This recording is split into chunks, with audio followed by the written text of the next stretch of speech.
पैठणच्या बसस्थानक परिसरात नूतनीकरण करण्यात आलेल्या बादशाच्या मुतारीची सध्या अत्यंत दुरावस्था झाली असून आता ही मुतारी दलिंदर मुतारी म्हणून ओळखली जाऊ लागली आहे। छत्रपती शिवाजी महाराज चौक ते बसस्थानक परिसरात पैठण नगरपालिकेच्या 2 सार्वजनिक मुताऱ्या असून ठीकठाक अवस्थेत असतानाही काही वर्षापूर्वी बसस्थानक परिसरातील सार्वजनिक मुतारीचे लाखो रुपये खर्च करून नूतनीकरण करण्यात आले व सदरील मुतारीला बादशाची मुतारी अशी ओळख देण्यात आली।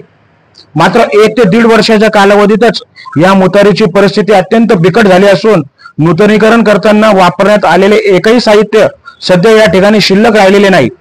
या मुतारीत पाण्याची व्यवस्था नसल्याने मुतारीची संपूर्ण परिसरात दुर्गंधी पसरलेली आहे। तसेच मुतारीचे सर्व आउटलेट चोकअप झाल्याने सर्व दुर्गंधी रस्त्यावरून वाहत आहे। अशा या दुरावस्थित अवस्थेतील ही बादशाची मुतारी आता चेहरा चक्क दलिंदर मुतारी म्हणून ओळखली जाऊ लागली आहे। पैठण नगरपालिकेने आम्हाला बादशाची मुतारी नको तर वापरण्यायोग्य नीटनेटकी मुतारीची सोय करावी अशी मागणी पैठणकर नागरिक करत आहेत। प्रतिष्ठान वार्ता न्यूज साठी चंदन लक्कडार, पैठण।